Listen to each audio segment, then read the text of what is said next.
Bonjour à toutes et à tous, bienvenue dans notre émission spéciale coproduite par CGTN et Euronews. Avant de dévoiler le thème de notre débat virtuel d'aujourd'hui, j'aimerais bien présenter mon confrère à Lyon. Serge Rombi, rédacteur en chef, reporter à Euronews. Bonjour Serge, comment allez-vous? Bonjour à tous, bonjour à toutes. Merci d'être avec nous. Je suis ravi de vous accompagner aujourd'hui. En fait, Serge, je sais que vous avez travaillé depuis très longtemps dans le monde économique et vous voyagez beaucoup. Et aujourd'hui, le thème de notre débat entre justement dans votre sphère de compétences, n'est-ce pas? Oui, parce que la pandémie de coronavirus a bouleversé les échanges, les relations économiques internationales. Le new normal, cette nouvelle normalité, voit déjà des changements s'opérer. La relance économique indispensable impose la mise en place de nouveaux modèles d'innovation et génère aussi de nouvelles opportunités, à condition évidemment de savoir se renouveler, se réinventer. Alors comment l'Europe et la Chine repensent-elles leurs relations économiques? Quelles sont les pistes engagées? Quelles sont les opportunités qui pourrait en découler? Nous allons poser toutes ces questions à nos invités dans quelques instants. Et justement, dans notre émission d'aujourd'hui, nous allons analyser les progrès les plus récents au sein de la relation économique entre la Chine et l'Europe. Et nous allons aussi proposer des conseils à tous ceux qui souhaitent investir en Chine. Et pour ce faire, nous avons aujourd'hui un plateau composé d'experts et d'entrepreneurs qui travaillent depuis de nombreuses années en Chine. J'ai le plaisir de recevoir M. Ding Yifan, économiste, professeur à l'Université des langues étrangères de Beijing. Vous y êtes notamment le rédacteur en chef d'un rapport sur le développement en France publié chaque année. Vous êtes également chercheur principal à l'Institut Taihe. Vous avez publié de nombreux ouvrages, parmi les plus récents Les hauts et les bas des relations sino-européennes aux éditions des Sciences sociales de Chine et Nouvelle énergie cinétique, la solution chinoise à la crise de la globalisation aux éditions Zhongxin. Et M. Wu Zexian, professeur invité à l'Institut de diplomatie de Chine. Alors, Monsieur Bernard De Witt est avec nous aujourd'hui. Vous êtes président de la Chambre de commerce belgo-chinoise. C'est évidemment très intéressant de vous avoir à nos côtés. Monsieur Javier Rimeno, directeur général adjoint du groupe Saint-Gobain et PDG Asie-Pacifique, président du club d'entrepreneurs France-Chine et cofondateur du Club 50. Et puis Serge Degallet, vous êtes directeur général de la Fondation Prospective et Innovation, une fondation qui est présidée par un ancien Premier ministre français, M. Jean-Pierre Raffarin, et vous êtes vous-même d'ailleurs ancien ambassadeur. On va faire un tour de table rapide pour commencer avec une question qu'on a envie de vous poser. Quelle est la tendance? Quelle tendance observez-vous? Comment définiriez-vous les relations commerciales entre la Chine et l'Union européenne durant cette période qui est pour le moins inédite?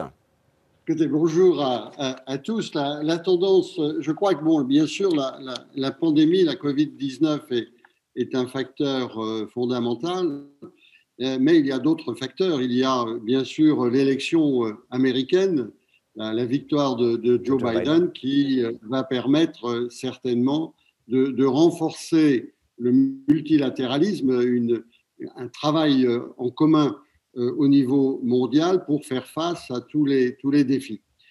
Pour ce qui est de la tendance des relations entre la Chine et l'Europe, nous sommes dans une période intermédiaire. Si on prend les avancées récentes, on voit qu'un premier accord commercial a été signé sur les indications géographiques. C'est un point important pour l'Europe et surtout, cela montre une volonté commune de définir des règles, des normes et de les appliquer. Nous avons une discussion longue depuis 7 ans maintenant sur la question des investissements et naturellement les investissements sont d'autant plus nécessaires que nous allons aborder la relance et qu'il faut des investissements domestiques, bien sûr, et étrangers. Et la Chine, on le sait, est un investisseur important. On va revenir sur tous ces points.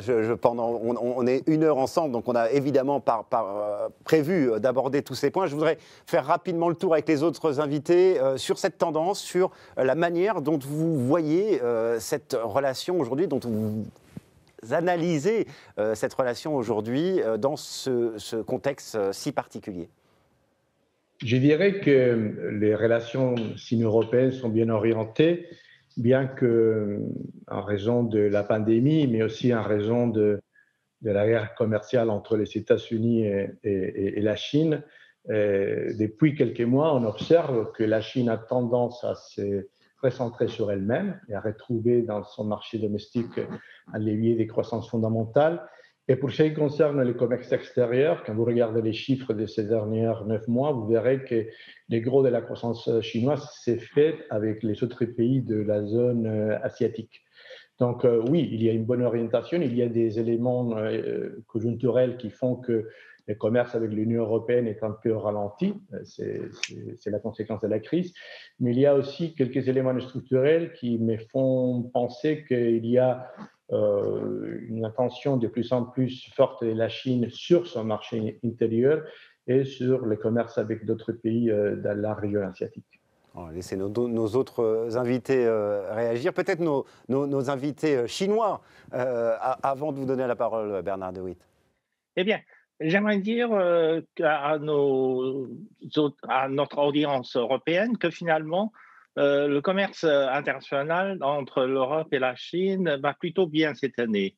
Bien sûr, la pandémie a joué en défaveur de l'augmentation de volumes commerciaux entre la Chine et l'Union européenne, ce qui fait que cette année, l'Union européenne n'est plus le premier partenaire commercial de la Chine, parce que l'Union européenne a été depuis très très longtemps le premier partenaire commercial de la Chine.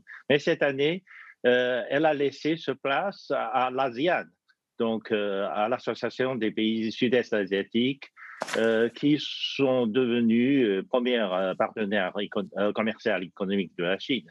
Mais n'empêche que depuis mars-avril, il y a une augmentation de trafic de marchandises entre la Chine et l'Union européenne, en particulier par le nombre de trains. On appelle le train sino-européen. Le nombre de trains a augmenté cette année et a transporté beaucoup de choses de Chine vers l'Union européenne.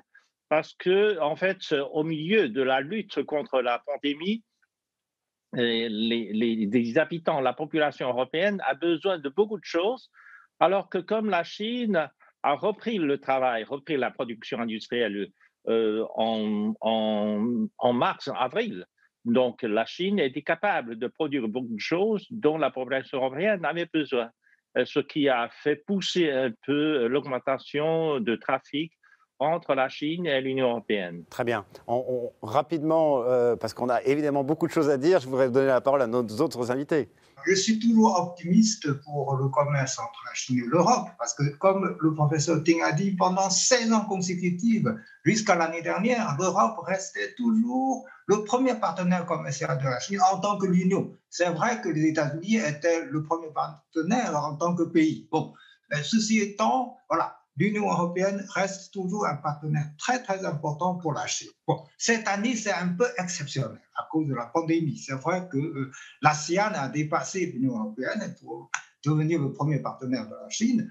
Mais bon, à l'avenir, après la pandémie, on verra d'ailleurs. Cette année, la Chine a dépassé les États-Unis pour devenir le premier partenaire de l'Union européenne sur le plan commercial. Vous voyez, bon. Donc, il y a aussi un côté très positif. Bon, je vous montrerai d'ailleurs les produits européens, surtout les produits alimentaires européens, tout à l'heure lorsqu'on parlera des sujets plus précis. J'aimerais bien ajouter un autre point, c'est-à-dire les trains de marchandises Chine-Europe. Là. Bon, au début, c'était surtout rempli dans le sens Chine-Europe, mais de plus en plus, voilà, le retour, c'est-à-dire le sens. Les wagons qui reviennent de l'Europe en Chine sont de mieux en mieux remplis. Maintenant, c'est le taux de remplissage, c'est 98%. Bernard de Witt, vous confirmez le taux de remplissage des trains dans ce sens-là ? Je dirais c'est un des grands enjeux et des grands challenges, effectivement. Les trains, au départ, étaient surtout remplis du côté chinois allant vers l'Europe. Maintenant, tout doucement, ça se remplit davantage. Je dirais pour les relations Europe-Chine sur le plan économique, pour utiliser un vocabulaire cher à nos professeurs ici présents, si je qualifiais, je dirais, les relations économiques d'élèves, je dirais, peut mieux faire. Peut mieux faire au sens où il y a des opportunités qu'on ne saisit pas toujours. Il y a notamment cette discussion, et l'ambassadeur de Gallet l'a mentionné, sur l'accord d'investissement Europe-Chine, et je pense qu'on pourrait y revenir tout à l'heure, où il y a là un très bel enjeu qu'on devrait essayer de réaliser. Il y a par contre du côté européen, on a un contexte politique européen qui est peut-être un peu difficile, avec le Covid d'abord, bien sûr, mais aussi on a l'enjeu du Brexit, on a la fin de l'ère Merkel, il y a les pressions américaines, il y a des tendances isolationnistes dans certains pays. Tout ça peut, je dirais, entraîner certaines difficultés. Et maintenant, on a vraiment un plan large de la relation entre la Chine et l'Europe.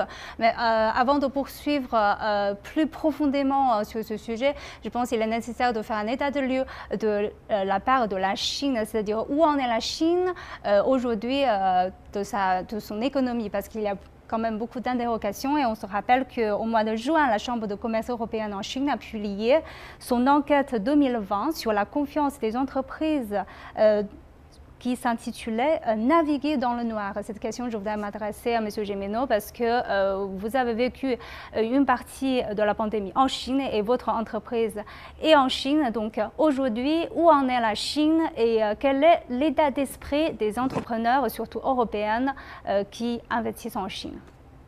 Je trouve que la Chine se porte très bien. Tout d'abord, quand vous regardez les chiffres des croissances du deuxième et du troisième trimestre, ils sont positifs.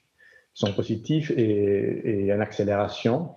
Mais au-delà de ça, quand je regarde auprès de moi, quand je regarde mon entreprise, quand je regarde l'évolution de l'activité de la plupart des entreprises en Chine, je constate que depuis les mois d'avril, on est à des niveaux d'activité semblables à ceux de 2019 et depuis l'été, on profite des taux de croissance assez considérable. Donc, pour la plupart des entreprises, en tout cas pour ceux que je connais, j'ai une vision assez large de la Chine. Je pense que l'année 2020, c'est une bonne année, en tout cas, une année bien meilleure que pour les entreprises. Est-ce qu'elle navigue encore dans le noir aujourd'hui? Non, je ne pense pas. Vous l'avez dit, c'est la Chambre de commerce européenne qui l'a dit, mais je ne partage pas tout à fait ça. Je pense que l'évolution de la Chine et des entreprises européennes en Chine depuis quelques mois est très positive. Après, c'est vrai que personne ne sait très bien combien de temps ce phénomène va durer, parce qu'on manque de visibilité par rapport à l'étendue et à la profondeur de la crise dans le reste du monde. Et c'est vrai qu'à un moment donné, la Chine pourrait être impactée par cette crise en Amérique et la crise en Europe.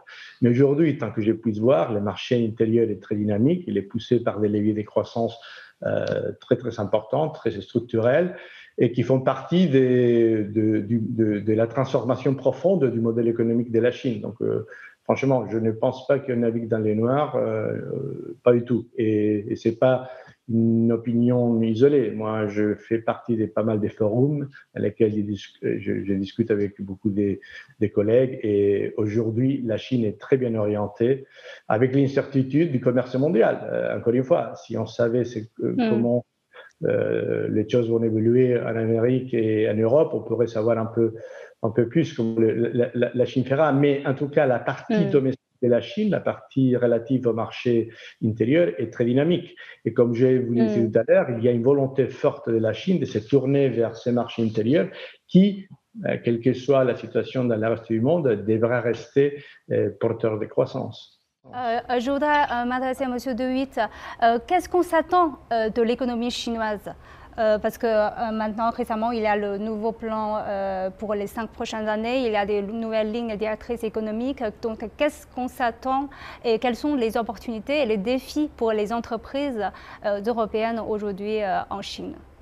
Bien, Madame Ma, je pense que d'abord, quand on lit les publications, on constate qu'on prévoit une croissance au-delà de 8% pour l'année prochaine en Chine, ce qui est impressionnant quand on compare avec le reste du monde. La Chine a réussi, je pense, à passer outre le Covid et la crise du Covid et est maintenant repartie sur sa trajectoire que l'on a connue précédemment. On constate également que l'industrie manufacturière en Chine n'a jamais aussi bien marché qu'actuellement. C'est aussi un signe. Et vous l'avez dit, le plan quinquennal est important parce que le plan quinquennal, il prévoit certes un remplacement de la croissance économique rapide par une croissance qualitative, mais qui dit croissance qualitative dit également certaines opportunités pour nos entreprises européennes, notamment au niveau de la haute technologie. On prévoit aussi la poursuite de la réforme du marché. Poursuite de réforme du marché, ça veut dire meilleure accession au marché chinois pour des entreprises étrangères, donc plus d'opportunités. Le plan quinquennal prévoit aussi des mesures importantes en matière de lutte contre le réchauffement climatique. Là aussi, nos entreprises européennes, avec la technologie qu'ils ont pu développer, ont des opportunités sur le marché chinois dans tout ce qui est vert, si je puis dire. Donc, je pense que, personnellement, je suis assez optimiste pour l'année prochaine, pour autant que, je dirais, le Covid ici en Europe ne nous tue pas tous. Nous aurons là de belles opportunités. On va poursuivre sur les tendances, sur ces opportunités, etc., etc. Je crois que les autres participants ont sans doute envie de réagir là-dessus, à la fois sur la tendance et sur les opportunités. Je dirais aussi pour les entreprises européennes, ce que vous disiez très bien, vous parliez de certains secteurs il y a quelques instants. Nos autres invités, j'aimerais bien les entendre aussi là-dessus. Si vous me permettez, je vais dire qu'il y a en effet pas mal de nouvelles opportunités. Par exemple, la Chine a tendance à créer de plus en plus de zones de libre-échange dans l'intérieur du pays, c'est-à-dire dans les villes, surtout les villes côtières. Et récemment, on a décidé aussi de transformer toute la province du Hainan, c'est une grande île là, en port franc, c'est-à-dire toutes ces zones d'expérimentation de libre-échange et plus l'île de Hainan qui est transformée en port franc offre des opportunités énormes pour les investisseurs étrangers, c'est-à-dire qui pourraient bénéficier pas mal de conditions très très avantageuses pour développer leurs affaires. Je crois que vous aviez une question, Jiang, à M. Yifan, à propos du monde, parce que là, on est entre deux chaînes de télévision, Euronews et CGTN, du monde des médias. Oui, en fait, j'ai lu beaucoup ce que M. De Witt dit souvent, qu'il y a un manque de connaissances entre l'Europe et la Chine. Donc, je voulais poser cette question à M. Ding Yifan, parce que le business, c'est aussi les échanges entre les gens, en fait, finalement. Donc, vous étiez journaliste en Europe pendant un certain temps. Donc, pensez-vous qu'après, il y aura davantage des échanges dans les médias pour améliorer la connaissance entre les deux parties pour que les business se déroulent plus fluides? Je pense que ce débat télévisé partagé par Euronews et CGTN est un bon début. Il faudrait renforcer encore un peu plus d'échanges, des échanges culturels, des échanges d'homme à homme, d'échanges des médias, etc., entre la population européenne et la population chinoise. C'est nécessaire. C'est nécessaire pour une bonne compréhension. L'augmentation du commerce international, les échanges de sentiments, les échanges culturels sont tout de même déterminants pour assurer un échange de biens et d'investissements stable. Finalement, parce que, voyons, depuis un certain temps, il y a une divergence de vues sur le résultat de la lutte contre la pandémie, par exemple, en Europe, etc. Les sondages d'opinion réalisés par des agences américaines montrent que finalement, en Europe, il y a de plus en plus de monde qui ont un jugement un peu défavorable à la Chine, en dépit du succès de la Chine dans le contrôle de la propagation de coronavirus, dans la restauration de son secteur économique, de ses activités économiques, etc. C'est dû certainement à une mécompréhension des deux parts de leur façon d'organiser et de la lutte contre l'épidémie. Donc il faudrait renforcer les échanges pour que les populations comprennent pourquoi et dans quelle mesure les exigences qu'on exige de la population soient efficaces ou non, et dans quelle mesure le balance doit être maintenu entre les activités économiques et la protection de la vie de la population. Effectivement, sur ce point-là, je voudrais avoir l'avis de M. De Gallet parce que vous avez accompagné beaucoup de PME, des entreprises françaises en Chine et aussi, vous avez dit une fois lors d'une intervention qu'il faut connaître la Chine de l'intérieur. Donc, en fait, peut-être pour les investisseurs qui souhaitent investir en Chine, quelques conseils pour mieux connaître la Chine, peut-être investir à Beijing ou à Shanghai, c'est une conception totalement différente si vous investissez dans d'autres villes. C'est une des fonctions de la Fondation Prospective et Innovation que d'améliorer cette compréhension mutuelle. Et elle a besoin d'être améliorée parce que l'image que l'on a en Chine, de la Chine en Europe, ou en tout cas en France, est à améliorer par une meilleure connaissance parce qu'il y a de la désinformation sur un certain nombre de faits vérifiables, indiscutables. Et pour cela, nous avons des moyens pour corriger cette image. Bon, bien sûr, à travers les médias, mais aussi à travers les think tanks. Il faut que les think tanks travaillent mieux et de manière plus intense entre eux. Le tourisme culturel est également un facteur important. Nous accueillons de plus en plus de touristes en Europe, en France, et quand on regarde la corrélation entre l'image de la Chine et la présence de touristes culturels, on voit que c'est dans les régions où il y a davantage de touristes que l'image de la Chine est meilleure parce qu'il y a eu ce contact humain. En fait, on va revenir sur ce sujet du tourisme parce que c'est un sujet qui est très cher à Serge. Mais je voudrais donner la parole à M. De Witt pour conclure parce que c'est M. De Witt qui a soulevé souvent dans ses discours les questions de la manque de connaissances. Donc, quelques mots pour conclure. Quels sont pour vous les remèdes pour améliorer cette connaissance? Comme vous le dites très bien, je dirais, si à mes connaissances, on se méfie de l'autre. L'autre que je ne connais pas, je m'en méfie. Si je le connais, je m'en méfie beaucoup moins et j'ai réussi à l'apprécier.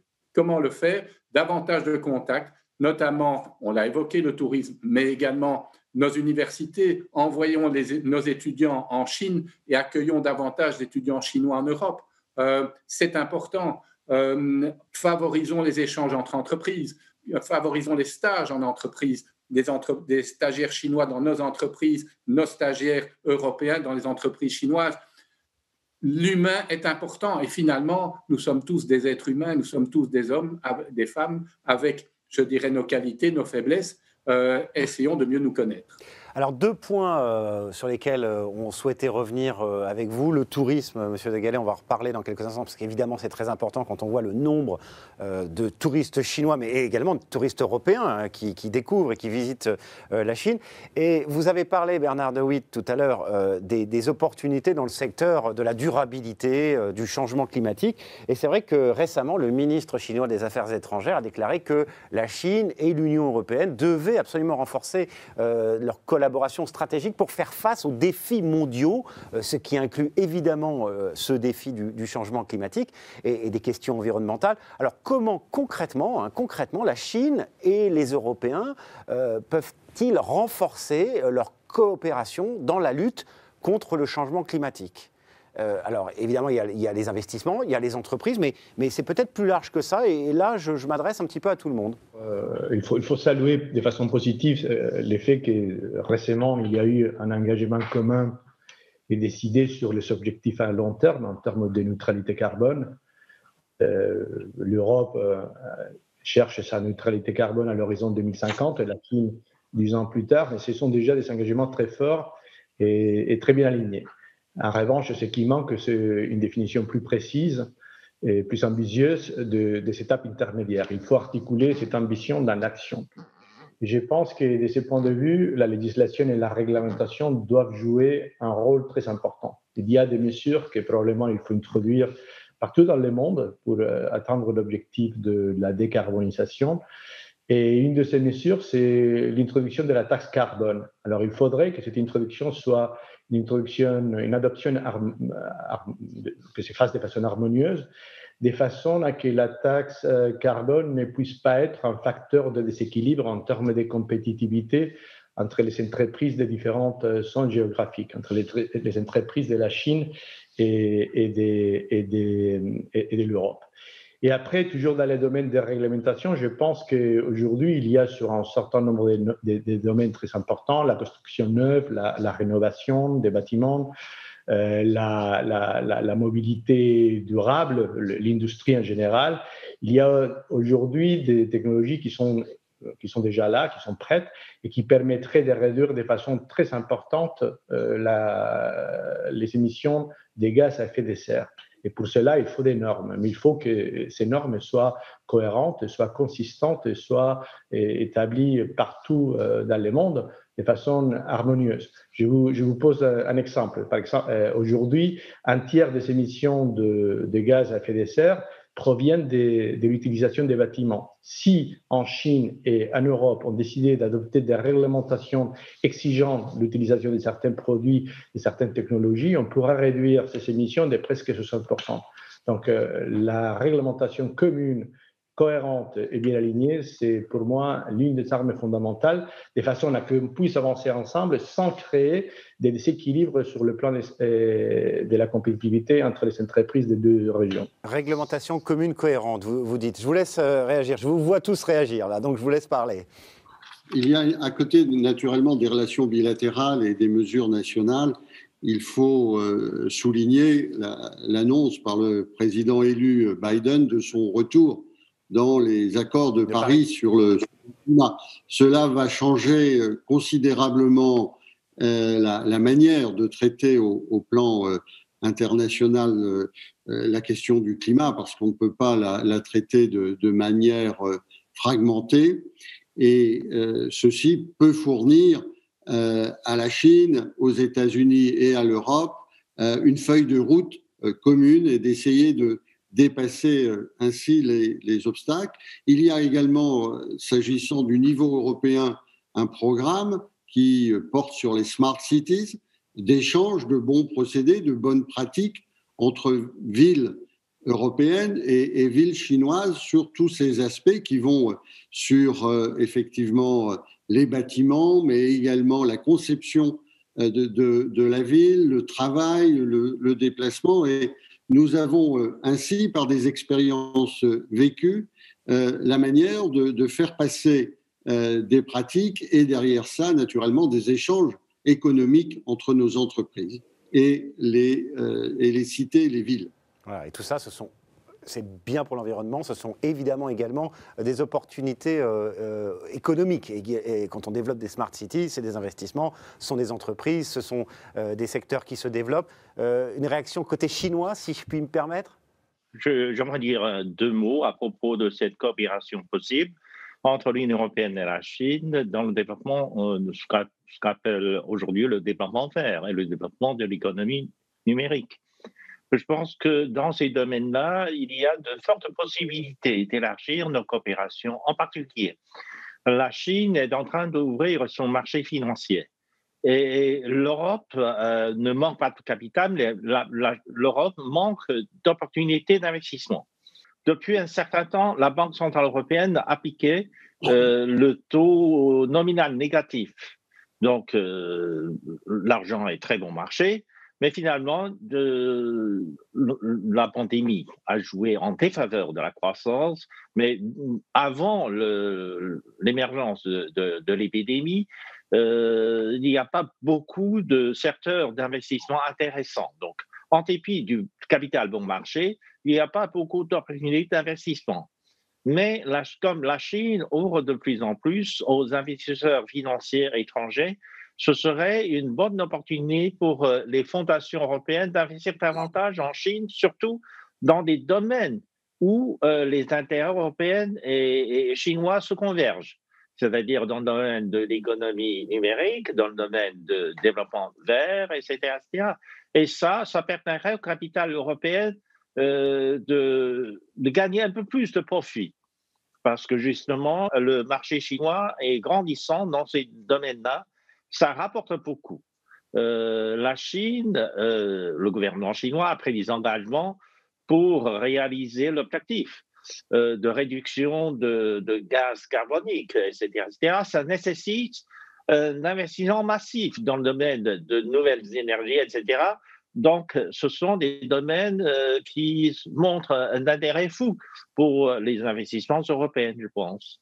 J'aimerais bien donner un peu plus de précision en ce qui concerne la coopération entre l'Europe et la Chine, et en particulier entre la France et la Chine, puisque la France est un pays initiateur, si j'ose dire, dans ce domaine, puisque en 2015, c'était la France qui a présidé la conférence de Paris, COP21. Le président chinois y est allé. Bon, et depuis, les deux pays sont restés toujours en contact pour, premièrement, sensibiliser l'opinion nationale des deux côtés, mais aussi sensibiliser l'opinion internationale pour la lutte contre le changement climatique. Par exemple, l'année dernière, la France, la Chine et les Nations Unies ont publié un communiqué commun à l'occasion du G20 à Tokyo, voilà, pour encore une fois réaffirmer la volonté non seulement des trois parties, mais pour réveiller la conscience internationale sur l'importance de la lutte contre le changement climatique. Et concrètement, les deux pays font aussi des coopérations précises. Par exemple, on a évoqué Smart City. Bon, justement, il y a un projet de Smart City, de coopération franco-chinoise à Wuhan, voilà, la ville qui est très connue aujourd'hui. Bon, c'est là qu'on a commencé justement cette coopération entre la France et la Chine sur le projet de Smart City. D'ailleurs, sur l'énergie propre, ça fait des années que la France et la Chine travaillent ensemble pour développer l'énergie civile nucléaire, par exemple. D'ailleurs, entre la Chine et la France, il y a aussi une coopération au marché tiers. Il y a un projet gigantesque de construction des centrales nucléaires au Royaume-Uni par la coopération franco-chinoise. Vous voyez, ce genre de projet très précis montre l'importance justement de la coopération entre l'Europe et la Chine pour développer des énergies propres dans le cadre de la lutte contre le changement climatique. Voilà, et développer, comme vous le disiez, de nouveaux modèles économiques qui sont comme celui que vous évoquiez. Jiaying, je vous laisse la parole. Alors, je pense on va poursuivre notre sujet, c'est-à-dire que quels sont, aujourd'hui on voit qu'il y a beaucoup d'opportunités qui s'ouvrent, quels sont les conseils pratiques qu'on peut donner aux entreprises qui souhaitent investir en Chine, Monsieur De Witt? On a parlé de développement vert, on a parlé de beaucoup de secteurs qui sont très prometteurs. Quels sont les défis, quels sont les doivent faire et ne doivent pas faire? Je dirais peut-être les conseils, et surtout pour les petites et moyennes entreprises, parce que je pense que les grandes entreprises ont souvent déjà une bonne connaissance de la Chine et de son marché. Je crois que M. Gimeno et sa société sont très bien placés pour en parler. Mais pour les petites et moyennes entreprises, souvent, et on l'avait dit, c'est un problème de méconnaissance.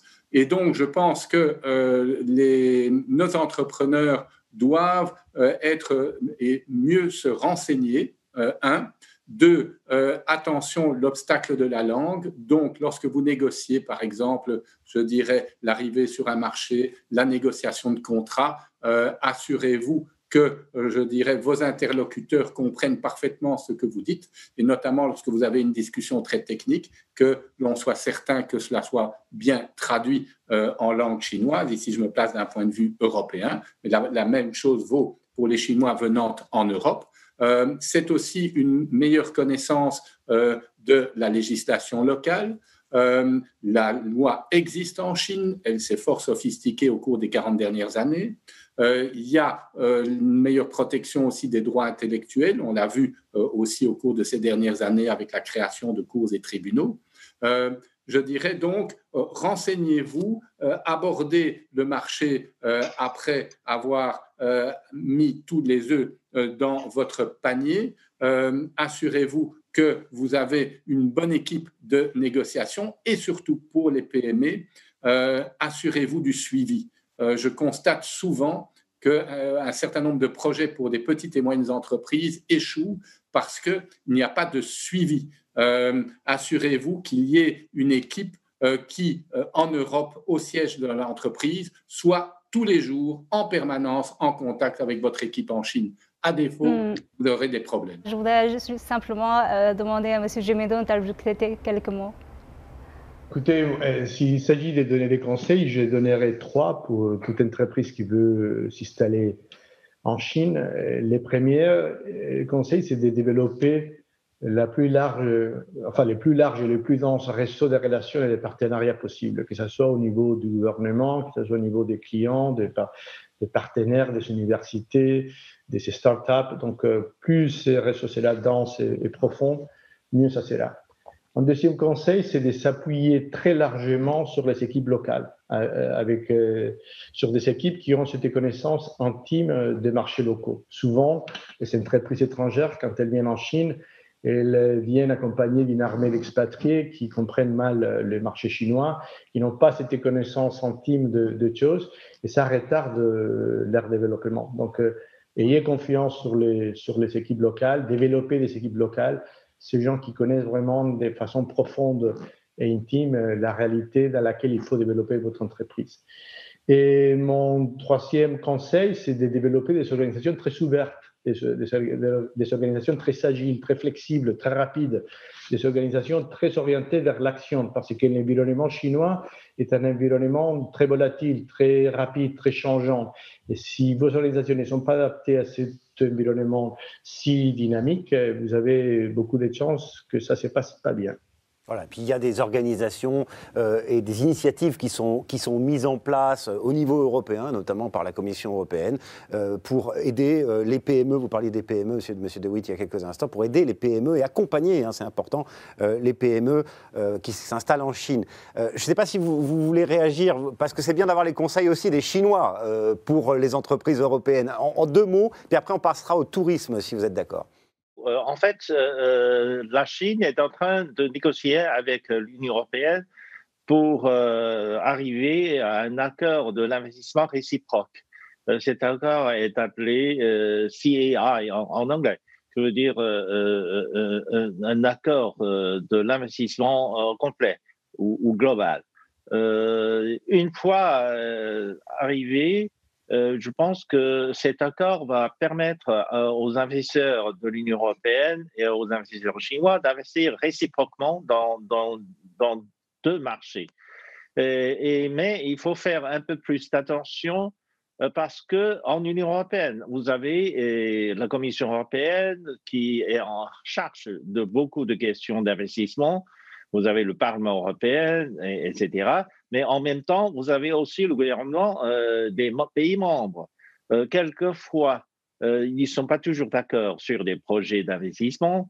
Donc, avant d'y investir, il faut que les investisseurs trouvent un point d'intérêt commun entre les deux. C'est la même chose pour les investisseurs européens. Quand ils veulent investir en Chine, il faut faire des comparaisons parce qu'en Chine, bien sûr, le gouvernement central est beaucoup plus puissant que Bruxelles, mais tout de même, le gouvernement central de Pékin doit négocier aussi avec les gouvernements de province pour savoir si les types d'investissement rentrent aussi dans l'option nationale. Et ce n'est pas toujours facile, la négociation entre les autorités locales et Pékin.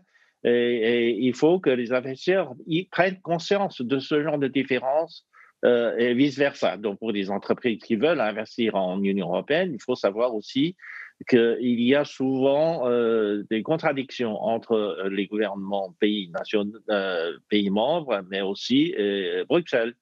Voilà. Donc, il faut faire attention à ce genre de différences. Peut-être quelques secondes pour M. Ouzassian, parce que je vous ai coupé. Je suis vraiment désolée. Très rapidement, oui. très rapidement deux chiffres et puis deux exemples. Deux chiffres, c'est-à-dire l'année dernière, les pays européens ont investi en Chine à l'ordre de 7,31 milliards de dollars. Tandis que côté chinois, voilà, à propos des investissements chinois en Europe, c'est 7,58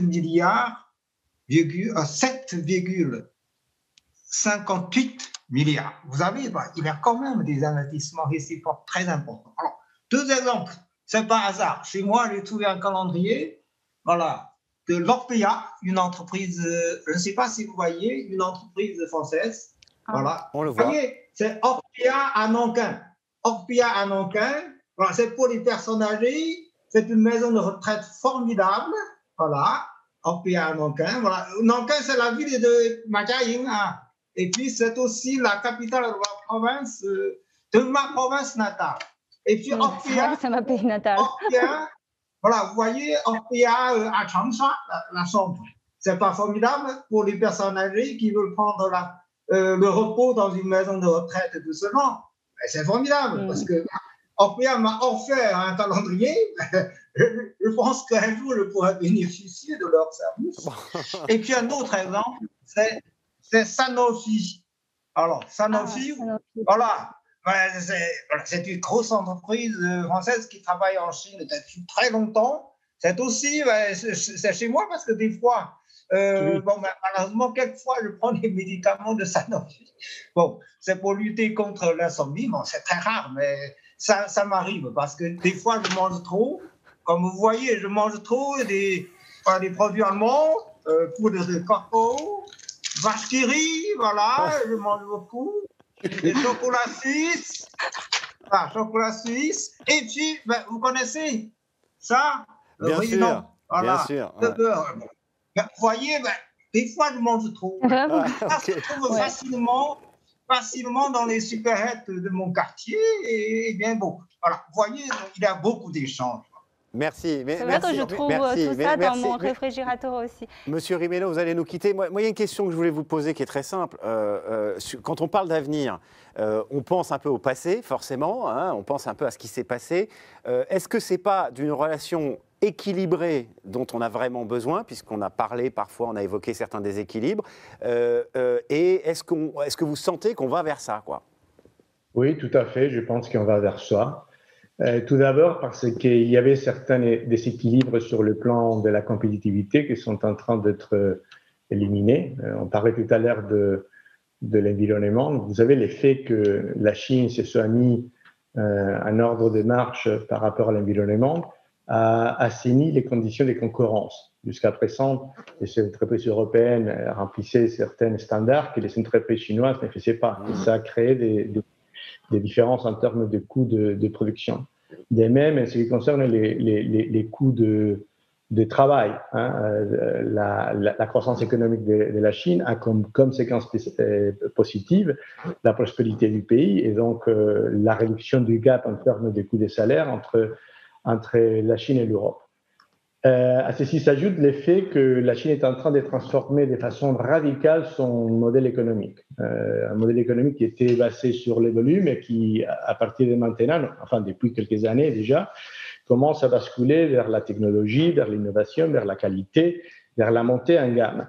Et donc, on rentre maintenant dans un domaine de concurrence qui est beaucoup plus équilibré et dans lequel il va falloir utiliser nos meilleures armes, celles de la créativité, de la compétitivité et de l'innovation. Personne ne pourra dire dorénavant que les concurrents chinois nous battent parce qu'ils bénéficient des conditions exceptionnelles que les entreprises européennes n'ont pas. Donc, je pense que c'est une concurrence beaucoup plus azénie, mais il sera aussi intense, hein, parce que les domaines dans lesquels cette concurrence va se passer ne sera plus celui du prix des ventes, mais celui de la compétitivité, de la créativité, de l'innovation et de la technologie. les règles de jeu sont en train de changer complètement et les terrains de jeu, ils changent aussi. Voilà, les règles du jeu sont en train de changer, le terrain de jeu change. Merci infiniment, Monsieur Rimeno, d'avoir été avec nous. Et on vous libère parce qu'on sait que vous avez une réunion importante et business first, évidemment. Merci encore. Quand on évoque ces relations économiques, l'évolution de tout cela entre l'Europe et la Chine, on ne peut évidemment pas occulter un secteur qui est fondamental, celui du tourisme.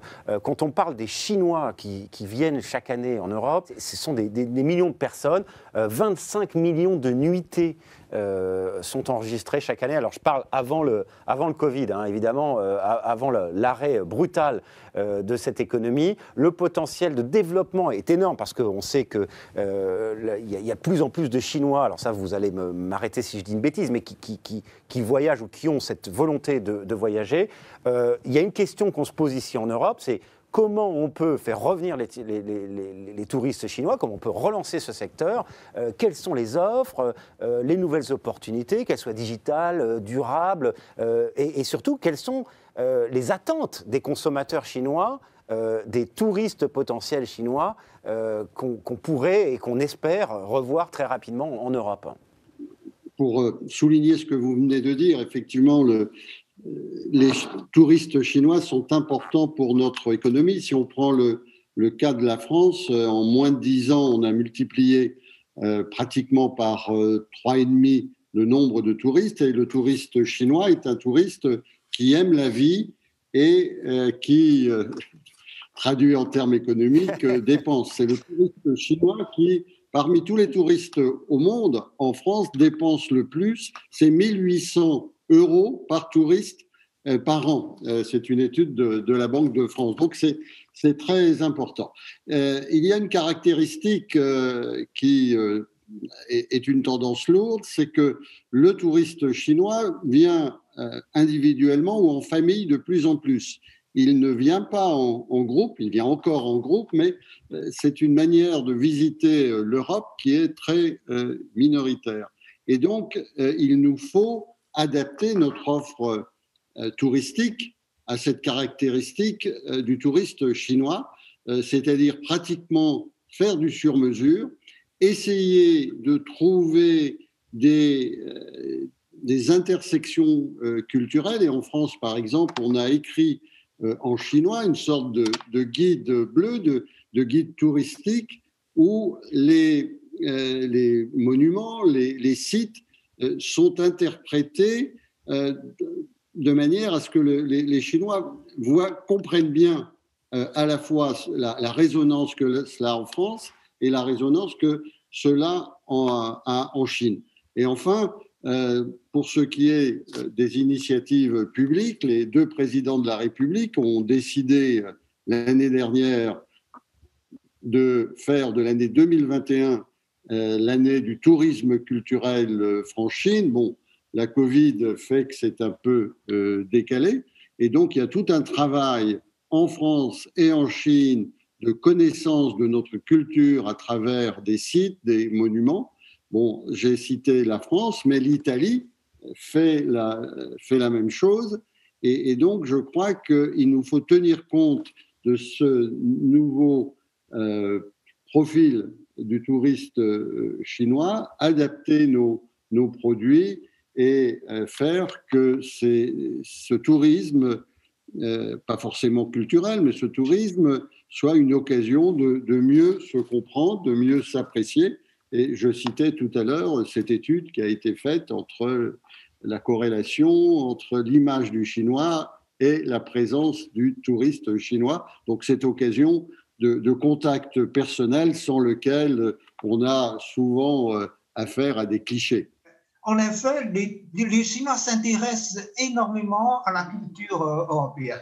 C'est la civilisation qui nous attire, parce que la civilisation européenne est totalement différente de la civilisation chinoise. Donc, voilà, l'Europe nous attire. Mais après les premières vagues des touristes chinois qui inondent surtout les sites les plus connus, maintenant, beaucoup de Chinois commencent à s'intéresser aux sites qui sont tout aussi intéressants, mais qui sont moins connus, c'est-à-dire les provinces, les régions, par exemple. Récemment, j'ai rencontré un homme d'affaires chinois qui est apparemment très riche et qui m'a dit qu'il a visité la France au moins 30 ou 40 fois. Voilà. Il n'est pas uniquement à Paris, hein. Bon, il va partout dans les autres provinces, il découvre voilà, les différents sites et puis il se repose. Donc je pense qu'il est intéressant aujourd'hui de faire connaître davantage les différentes régions d'Europe. Voilà. Pas seulement les sites les plus connus, parce que pour beaucoup, ça c'est déjà vu. Voilà. Il faut les faire connaître. D'autres régions et même des endroits de repos, parce qu'il y en a qui souhaitent non seulement visiter des sites, des monuments, mais aussi se reposer dans un cadre naturel, mais totalement différent de celui de la Chine. Bon, là, je crois que c'est aussi important. Si je puis me permettre, pour embrayer sur ce que dit très justement M. Wu, je pense qu'on assiste en fait à une explosion du tourisme chinois vers l'étranger, ce qui correspond peut-être aussi à cette création d'une classe moyenne chinoise de peut-être près de 400 millions de personnes. Donc c'est un marché déjà énorme et cette classe moyenne est appelée à grandir encore avec les années. Je pense que le rôle des réseaux sociaux est important aussi pour faire connaître, je dirais, les régions, les villes et leurs spécialités. Le rôle des influenceurs sur ces réseaux sociaux est important parce que la jeune génération en Chine, je dirais, maîtrise parfaitement ces réseaux sociaux. Et je suis tout à fait d'accord avec vous, M. Wu, lorsque vous dites que nous devons, je dirais, faire un effort pour faire découvrir d'autres villes, d'autres régions. Tout le monde ne va pas se précipiter au Louvre. Il y a aussi de superbes villes, régions, monuments, pour ne citer que la France ou des tas d'autres pays en Europe. Et là aussi, comme on l'a dit, je pense qu'on doit aussi faire l'effort de l'accueil, avoir des indications en chinois, avoir des guides pouvant parler chinois ou des audio-guides parlant chinois, avoir aussi, comme c'est la crise du Covid, que nous avons moins de monde pour le moment, on peut continuer à faire connaître nos villes et nos régions à travers des vidéos, à travers les médias. Et vous, CGTN, vous, Euronews, vous pouvez jouer un rôle, bien sûr, à faire connaître, je dirais, tant la Chine que l'Europe à l'un et l'autre. Il nous reste 5 minutes. Bien, j'ajouterais encore allez-y, je vous en prie, M. Ding. Je pense que pour que les activités touristiques reprennent, il faudrait arrêter d'abord la pandémie. Et là-dessus, les Européennes et les Chinois ont encore beaucoup de travail à faire. Je pense qu'on pourrait encourager les gouvernements de l'Union européenne, de Chine, de renforcer leur coopération dans les échanges des vaccins les plus efficaces, de façon à pouvoir produire davantage de vaccins, non seulement pour assurer la vie de la population en Europe et en Chine, mais aussi pour notre monde. L'Europe et la Chine ont les capacités de production, ont les savoir-faire de recherche de la vaccination, etc. Je pense qu'on devrait faire encore un effort de coopération internationale pour montrer au monde que là, nous sommes l'espèce humaine qui ont le même sort, qui sont aussi vulnérables au coronavirus les uns que les autres. Et la seule solution, c'est de joindre nos efforts pour trouver une solution commune à tout cela. Et il faudrait, l'épidémie, une fois convaincue, on aura toutes les possibilités de renforcer nos échanges, de développer les activités touristiques, etc. etc. Je pense que l'engouement des touristes chinois pour l'Europe est grand. On est vers la fin, donc on va à la conclusion. Je pense, Serge, on va continuer sur la question que vous avez posée à M. Rémeneau pour écouter les autres invités. Est-ce qu'on peut avoir une relation plus équilibrée, comme il a beaucoup d'interrogations là-dessus en Europe, je pense en ce moment, entre la Chine et l'Europe dans l'avenir? 30 secondes chacun, parce qu'on est vraiment à la fin. 30 secondes, s'il vous plaît. L'équilibre est effectivement très, très important, mais moi je suis optimiste parce que avec tous ces changements à la fois d'économie chinoise, de la Covid, on est dans une période d'incertitude et d'insécurité. et la Chine et l'Europe, actuellement, se donnent les moyens de réduire cette incertitude et cette insécurité. C'est là le sens qu'il faut donner aux accords que nous négocions avec la Chine, que l'Europe négocie avec la Chine, et le souci que nous avons de restaurer, de rénover le multilatéralisme. Monsieur De Witt. Oui, mais quelques mots. Je souscris entièrement aux paroles de Monsieur l'ambassadeur de Galais.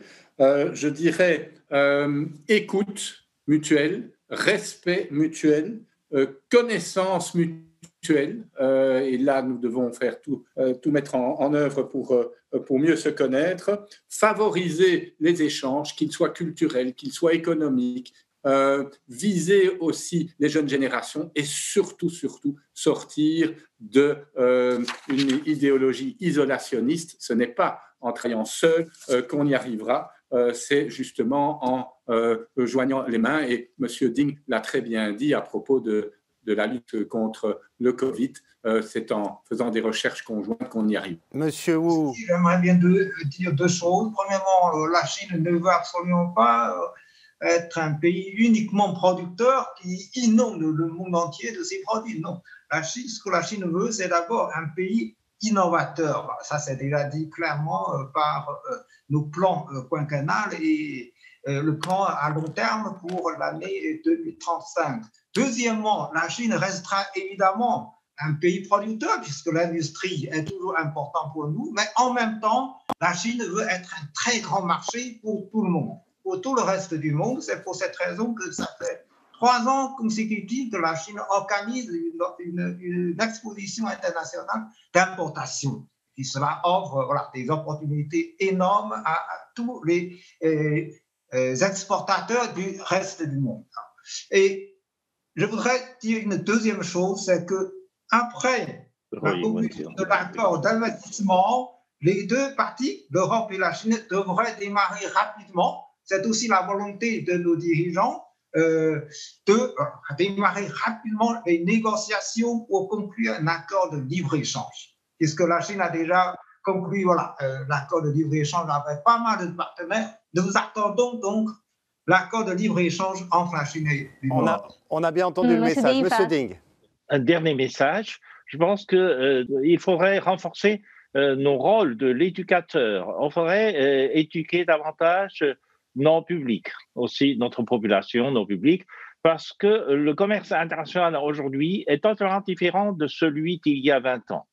Par exemple, il y a 20 ans, les échanges commerciaux étaient des échanges des produits fabriqués, des manufacturés.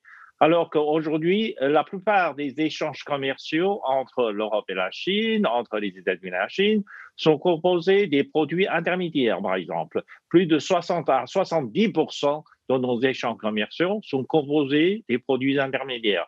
Et là, donc, quand on parle de l'excédent ou de déficit commercial, aujourd'hui, ça n'a plus tellement de sens, contrairement à ce qui se passe il y a 20 ans, il y a 30 ans. Donc, il faudrait que nos publics comprennent ce changement dans l'économie mondiale et là, on gardera un sens un peu plus équilibré de développement équilibré. Voilà. Mieux se comprendre pour garder et pour retrouver ou pour trouver ce bon équilibre, c'est toujours évidemment un challenge. Je vous remercie beaucoup. On touche la fin de notre émission. Je vous remercie tous mes invités et je vous remercie Serge. Merci à vous, merci effectivement également à tous nos invités, ravi d'avoir été avec vous et puis j'espère vous retrouver très bientôt pour poursuivre cette discussion parce que je pense qu'il y a encore pas mal de choses à dire. Oui, bon, je vous remercie et à très bientôt.